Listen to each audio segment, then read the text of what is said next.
Hey, everybody, and welcome to our new normal for Adaptive Leadership Abroad for Spring 2020. I want to welcome you back to class. I know this is going to be different. It's not at all what we expected it to be. We've already been through so much, from contingency planning to the cancellation of our abroad experience in Ecuador, and now we're completely online. This is so new for you. It's new for me too. And in fact, I've learned so much in the last few days just about Zoom. I've learned how to scan things on my cell phone. So my learning curve is really high right now. And I know yours must be as well. I want to acknowledge any disappointment you may feel. I feel it too. I hate that we couldn't go to Ecuador. I really felt it so abruptly last week when I realized we would have been on our day 2 in the Yungilla community in Ecuador. I had to grieve for a very long time, grieving the fact that we would not experience that together as a cohort, knowing that I had recruited many of you to the class, knowing that many of you chose this over other classes you could have taken. So I want to grieve that with you and understand that we're all disappointed with that. To be honest, I think it's going to be difficult to finish our course given our circumstances. We're going to have a lot of feelings about it, and that's okay. We're going to see this, though, as an adaptive challenge. What an incredible opportunity we have, given our content of our course, to really take this as a perfect moment to explore adaptive leadership with a frame of our own circumstances right now. We're lucky to have some personal material to draw on as a class, our own adaptive challenge of understanding this through our circumstances while still grieving the loss of the community experience in Ecuador. I want to let you know I've been in communication with Pablo Proano, who is our in-country coordinator in Ecuador. Many of you met him on our first night of class. Last week, Ecuador closed its border and no one is being allowed into the country currently. Last week, Ecuador was at 150 individuals infected with the COVID-19 virus. As I'm recording this, Ecuador now has 1,082 cases with 27 deaths. This is devastating for a country such as Ecuador, developing in many aspects still as a country to include the medical infrastructure. Pablo did tell me last week that no one in Yungilla had the virus, but that's old information at this point. I emailed him this morning to check in again, and I'll let you know what I hear. So let's walk through the rest of the semester, and I'll start the lesson for tonight. I'm going to try to share my screen. This, again, is another moment of learning for me, as I did not practice this, and I want to make sure to get this right. So let me see if I can share my screen with you.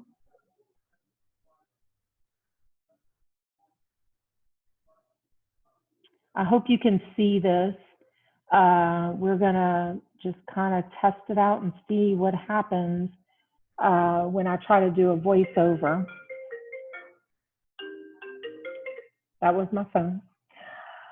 Okay, so as a faculty, we have the option to have synchronous or asynchronous classes. I chose asynchronous, which means that I'll be recording some voiceover and we won't be in live classroom chat. You'll be able to email me any questions. You can also email one another to discuss and make sense of the slides and help create some of your own learning. I chose this route for a couple of reasons. First and foremost, I thought it would be the easiest for you to navigate as you have other classes that may be using some different formats and quite frankly, just some classes that might be a little more intense. Second, some of you may be in areas of the state or other states where broadband and internet are an issue. Delivering this in an asynchronous manner allows you to more easily use your Canvas interface with your cellular device, which is really important for students who are in those areas where internet is a problem. Third, and this one to me is difficult because I like to make sure that I can get everything done. But our response in student affairs to the pandemic has been far-reaching. And as many of you know, I serve as the Assistant Vice President of Student Affairs. I'm being pulled in many directions right now.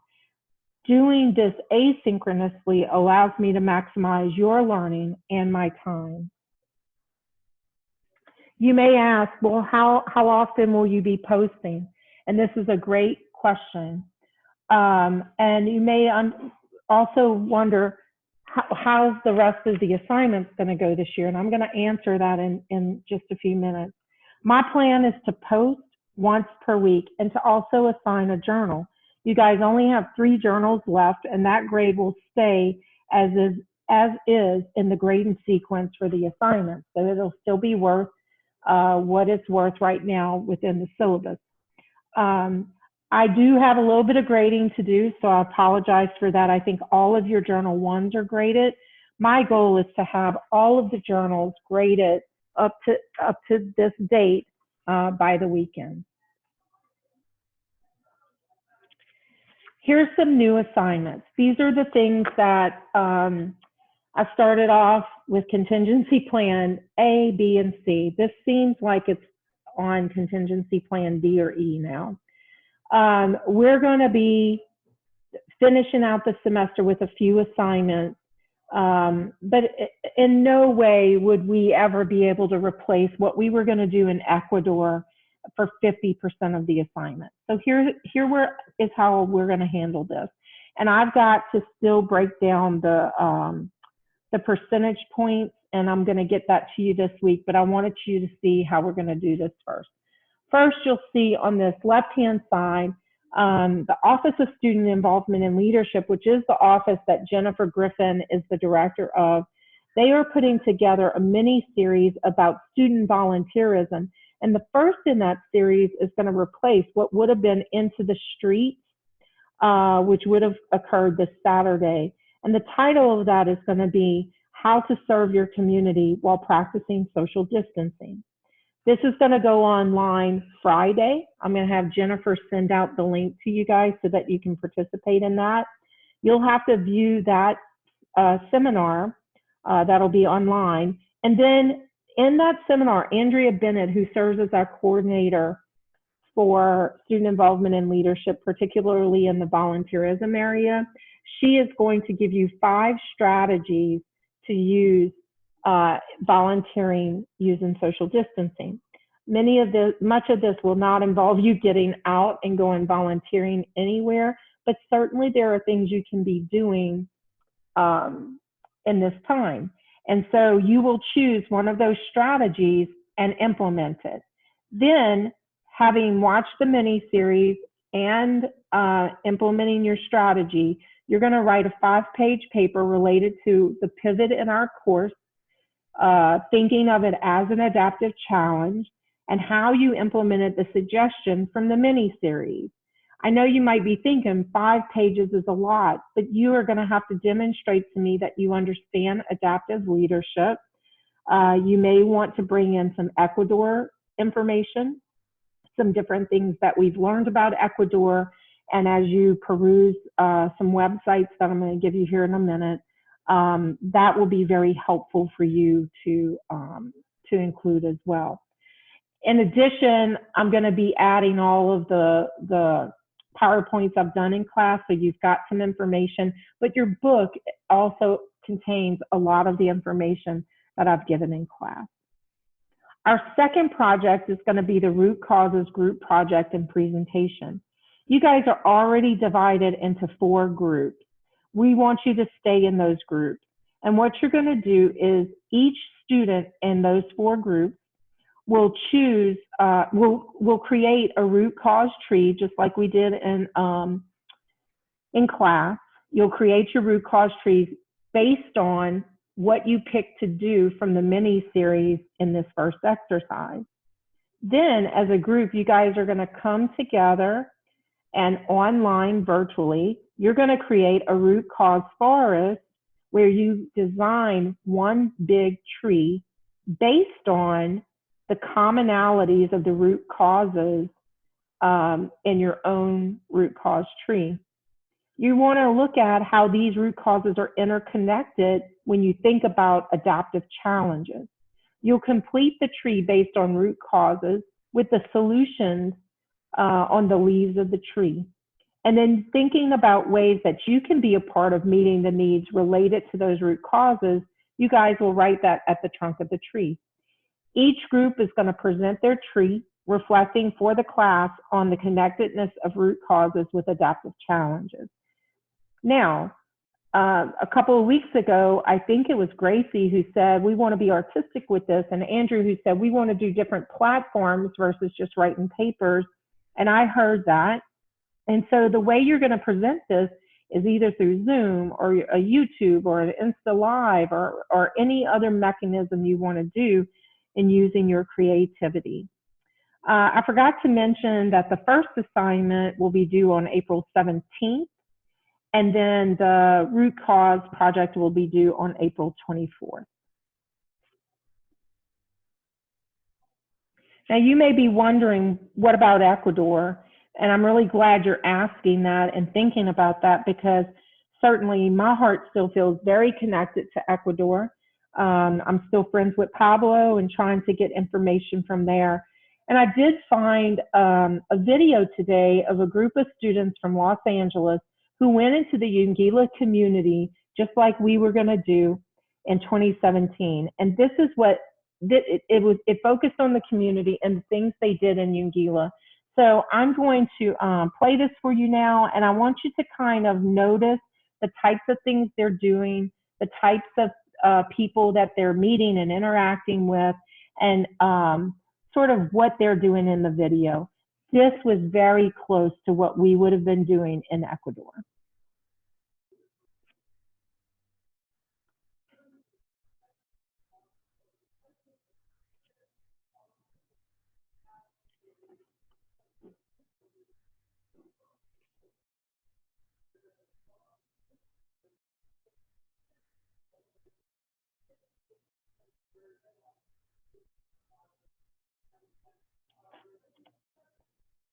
Okay, you guys, I think I'm gonna have to send you this link. It was working just a little bit ago. I'm not sure what's happening now, but I'm gonna send that to you so that you can see that. So we'll have the link to that video when we upload this onto Canvas. Let's think about this for a minute though, and remind ourselves about adaptive leadership and adaptive challenges. So the definition of adaptive leadership is the practice of mobilizing people to tackle tough, should be tough again, I'm not sure why I keep putting touch, it should be tough challenges and thrive. This is found on page 14 of your textbook. We want to think about that a little bit. You know, what are the tough challenges in the Yungilla community? We've mentioned some of those before: poverty, deforestation, transportation, medical care, sustainability. When you look at the video, I want you to think about, how did the citizens in the Yungilla community solve these tough challenges? And are they thriving? And how do we know they're thriving? We want to understand that. You can also look on this website, which is linked in the PowerPoint. It is the Yungilla community website, and I found a lot of incredible information here. You can look at their jam making, you can see about the cloud forest, all of those things that we had talked about are in here. So I would really encourage you to look at this website, especially as when I present the journal link. You'll see that this website will be very helpful, as well as the video that we were going to show. Let's also remind ourselves that adaptive leadership has a process. Let's consider that too. So, you know, our first job in adaptive leadership is to observe. We would have spent a lot of time in Yungilla, Ecuador, in phase 1 and 2 of the process of adaptive leadership: observation and interpretation. Many of you have already said the Yungilla community already had intervention. They are already doing intervention, and that's true. But if you think about the social change model, one of the things that the Yungilla community is doing now is going into those deep values of the group values of social change model, which is citizenship. And citizenship calls us all into community to be part of solutions, which they were inviting us into. I want you to think about this too, though, in terms of what you're doing right now in this remote environment for the rest of the semester. This is not how you envision the semester to go. Me either. How did you use your observations and interpretations to create new interventions in this situation? For some of you, this may include the way you're interacting with family right now. I know for me that's true. All 4 of my daughters are home for the first time in 3 years. For some of you, this may include the way you're interacting with friends who are now afar. You guys have all heard the message about social distancing. And in Birmingham, certainly the stay-at-home order is creating strict social distancing. This is a global imperative. Are you part of that? Are you thinking about how tackling your responsibility of social distancing right now is going to help to stop the virus from spreading? You're part of this community, and it's a global community. And Ecuador is part of that as well. You heard their numbers on the virus. It's devastating. How is your leadership adaptive to account for all of these new things? These are things you should be thinking of as you prepare for your service learning assignment that I just talked about. Let's walk through another exercise that you can find on page 236 of your book. This is about purpose. Many of you have talked about purpose and passion. And I know in the course I teach in the fall, and if you've taken that course before, you know we talk about passion and vision and purpose. I imagine that each of you will do something purposeful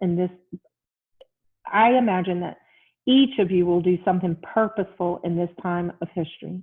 You will connect your experience and adaptive challenges to those things you are most passionate about. I'm going to be doing the same thing. You can use this exercise as you think of content for your paper once you watch the series by Student Involvement and Leadership and complete your assignment. Here's how it works. First, you name your purpose right now. My purpose currently is making sure our students at UAB are safe and healthy, physically, emotionally, mentally, academically. Your purpose is going to be something you're most passionate about in this adaptive challenge. I would start with the things I'm doing right now, so you can answer that question. In order to accomplish my purpose right now, what am I doing? Well, I'm raising funds for an emergency aid for students. Some of you may have seen that, and certainly if you are in need of assistance, we want you to apply. So that's my number one thing right now. My days have been consumed with fundraising and making sure that we can meet students' needs. That's number one. I'm also checking in with all the students that I'm in touch with, making sure you're okay. I hope all of you received the email I sent last week. Those were sincere words for me. I worry about you. I'm also helping to make the Blazer Kitchen at Hill Student Center for our students experiencing food insecurity and are still in the area of Birmingham, that they have access to food. We've talked about food insecurity quite a bit in the class. Next, I might think about what things might I do next. I watched Frozen 2, which is kind of an offside of this lecture, but last week I watched Frozen 2 with all my girls. And one of the things that they talk about is doing the next right thing. What's the next right thing? And I've been thinking about that quite a bit. I know some of the things that are next, but I don't know everything. Right now, I know that next, I have to create online opportunities to engage students outside of the classroom. The classroom just so happens to be online. So I have to make sure that students can relieve anxiety by having outside of classroom activities to engage in. I also want to make sure that I've got a webinar going that lets students know some of the resources for them in the online platform. Additionally, I want to make sure resources are available to our students, like I mentioned with Blazer Kitchen at Hill Student Center. Lastly, I want to identify things I would never do. That's an overarching question about what am I willing to commit to and what can I not or won't commit to.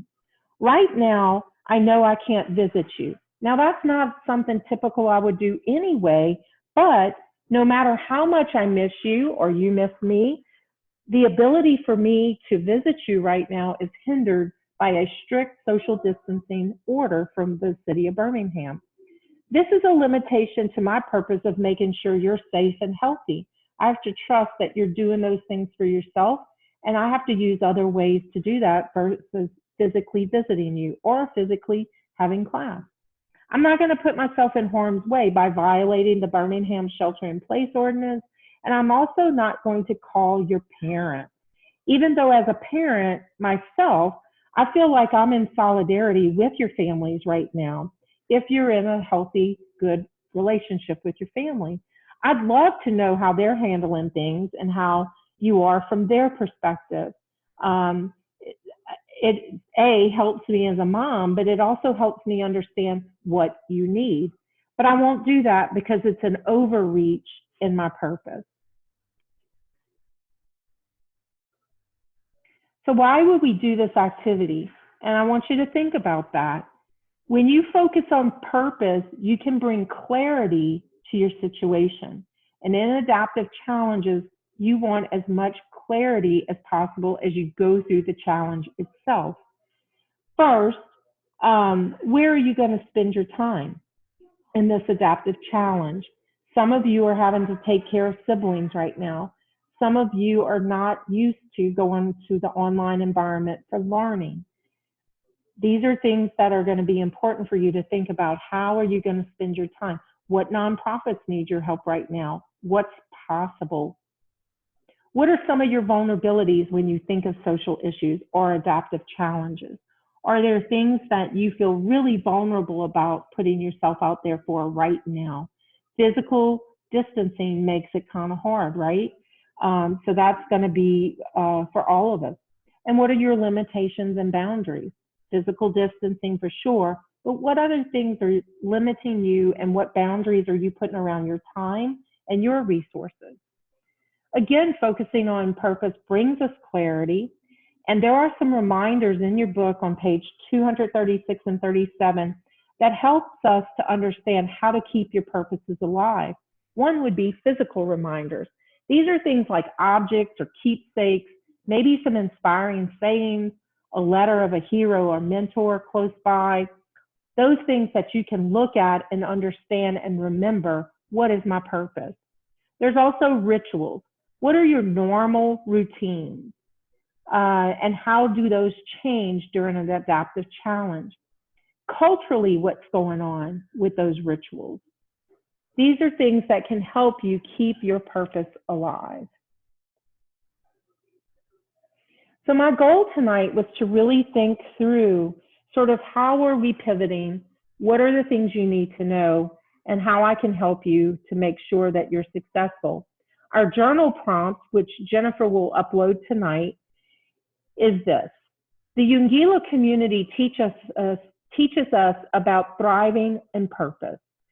This is all part of adaptive leadership, you guys. These are components of adaptive leadership, thriving and purpose. What is your purpose during this time? How does it relate to adaptive leadership and how you are trying to develop your leadership skill set right now? Describe your purpose and what you are doing right now to keep that purpose alive during this time. How does this relate to what we've learned about the Yungilla community?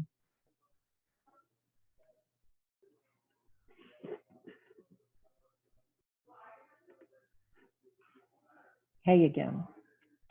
This is going to be due on Sunday, the 29th at midnight. And this is going to be, I guess, journal number 4. So you're almost there.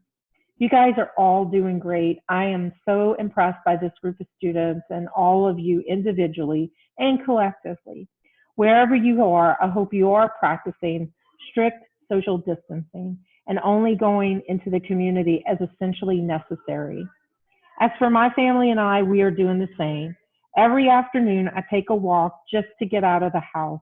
I'm trying to journal every day and eat healthy. My focus is so sharp because it has to be in an adaptive challenge such as this. My goal, stay healthy and help others stay healthy too.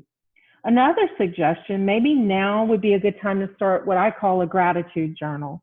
Every day, list 5 things you are most grateful for that day in the moment. I do this at the end of every day. I will tell you, I've thought of you often during this list making session. I count you as a blessing, and I am grateful to have the opportunity to work with you this semester, even if it is different from what we expected.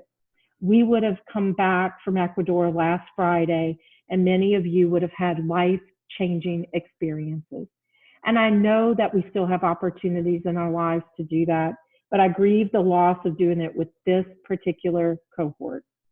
Of course, if you need anything, I am here. I want to give you my cell phone number. It's the best way to reach me sometimes. 225-505-2200. Or you can reach me via email at marywall@uab.edu. I'll be posting another video next week. Until then, stay safe, wash your hands, and practice strict social distancing. All right? I'll see you then. Bye-bye.